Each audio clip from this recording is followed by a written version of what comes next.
الحمد لله رب العالمين والصلاة والسلام على أشرف الأنبياء والمرسلين وعلى آله الطيبين وأصحابه الطاهرين.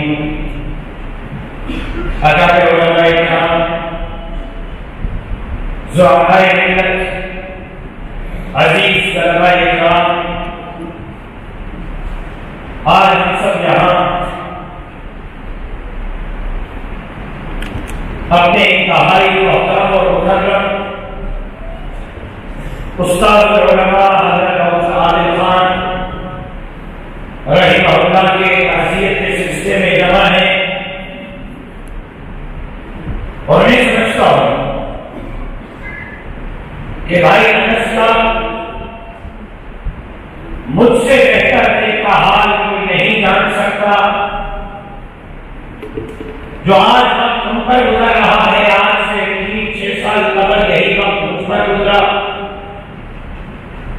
انہوں نے بھی اپنے والد کا گولیوں میں چھلنی کا نازہ اٹھایا، میں نے بھی اپنے والد کا گولیوں میں چھلنی کا نازہ اٹھایا. ان کے والد کا قصور اور میرے والد کا قصور ایک ہی تھا کہ ڈاکٹر خالد محمود سومرو نے بھی دین اور اسلام کی بات کی، مسجد اور مدرسے کی بات کی، ختم نبوت اور ناموں سے صحابہ کی بات کی، داڑھی اور پگڑی مسجد اور مدرسے کے تحفظ کی بات کی. ڈاکٹر عادل خان کا جرم بھی یہ تھا کہ انہوں نے دین اور اسلام کی بات کی، ختم نبوت اور ناموں سے صحابہ کی بات کی، داڑھی اور پگڑی مسجد اور مدرسے کے بقا کی بات کی.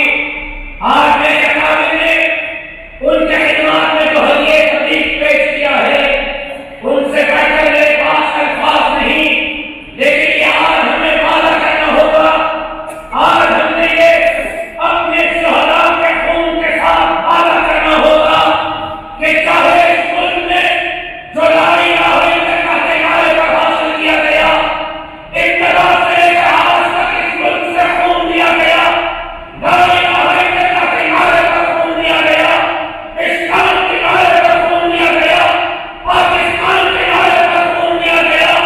چاہے جتنے جنازے اٹھانے پڑے، ہم جنازے دینے کے لیے تیار ہیں، لیکن ختم نبوت پر بھی کوئی سمجھوتا نہیں کریں گے، نام سے صحابہ پر بھی کوئی سمجھوتا نہیں کریں گے، مساجد اور مدارس داڑھی اور پگڑی پر بھی کوئی سمجھوتا نہیں کریں گے. سن لو، جتنے جنازے دے سکتے ہو دے دو. انشاءاللہ یہ ملک جس نعرے پر حاصل کیا گیا تھا، پاکستان کا مطلب کیا، لا الہ الا اللہ، یہ ڈاکٹر عادل خان کے شہید کے صادق اس ملک کے اندر قرآن کا قانون نافذ کر رہے ہیں. انشاءاللہ. ہمارا قصور یہ ہے کہ ہم دین کی بات کرتے ہیں. آج سندھ کے اندر میں پنجاب کی بات کرتا ہوں، نہ کبھی کے بلوچستان کی بات کرتا ہوں. کل ہم نے سکر میں، کل ہم نے کمر شہداد کوٹ میں 2 بندوں کو گرفتار کروایا ہے جنہوں نے اللہ کے سامنے گستاخی کی ہے. اللہ کے سامنے گستاخی ہو رہی ہے، جناب رسول اللہ صلی اللہ علیہ وسلم کے سامنے گستاخی ہو رہی ہے. آج زمین پر تنازع پھیل رہے ہیں، سرکاری اسکولوں میں، سرکاری سرپرستی میں غلام محمد تعزیتی کا لنگر تقسیم ہو رہا ہے. آج یہاں صحابہ کرام کے سامنے گستاخی ہو رہی ہے. ایک رات میں 19 مساجد کو پیڑوں سے لگا کر شہید کر دیا جاتا ہے. آپ کہتے ہو ہم آپ کہتے ہو ہم آواز کیوں نکالتے ہیں؟ سن لو، جب تک اس مشن کا ایک آخری سپاہی زندہ ہے، انشاءاللہ اپنے حکومت کی بھی چوکیداری ہوگی، نبوت سے صحابہ کی بھی چوکیداری ہوگی، مساجد اور مدارس کی بھی چوکیداری ہوگی. انشاءاللہ جب تک ایک غیرت مند مسلمان زندہ ہے، نہ یہاں اللہ کے منکروں کو پناہ دے دیں گے، نہ لوگوں سے رسالت کے منکروں کو پناہ دے دیں گے، نہ مدارس اور مساجد کے دشمنوں کو پناہ دے دیں گے. انشاءاللہ. عادل خان کا خون آتا سے یہ ڈیمانڈ کرتا ہے. ڈاکٹر عادل خان شہید کا خون آج سے مطالبہ کرتا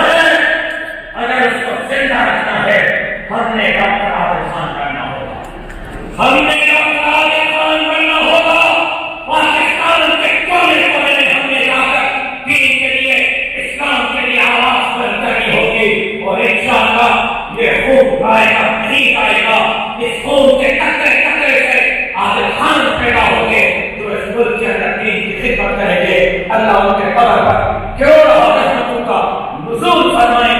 میں ڈاکٹر صاحب کے بھائیوں کو، ڈاکٹر صاحب کے بچوں کو، ادارے کے اساتذہ اور طلباء کو آئے ملت اسلامیہ امام الانقلاب حضرت مولانا صاحب کی طرف سے تعزیت کا پیغام پہنچانے کے ساتھ ساتھ مولانا صاحب کا یہ پیغام دے رہا ہوں، کسی موڑ پر اپنے آپ کو اکیلا نہ سمجھنا. آپ کی آواز ہوگی، جمعیت علماء آپ کے ساتھ ہوگی، آپ کے سنگ ہوگی، اور انشاءاللہ مرتے دم تک یہ رشتہ محبت اور پیار کا آپ کے ساتھ پرواں چڑھتے رہے گا. اللہ تبارک و تعالیٰ اس ادارے کو قیامت کی صبح تک چالو آباد بنائے.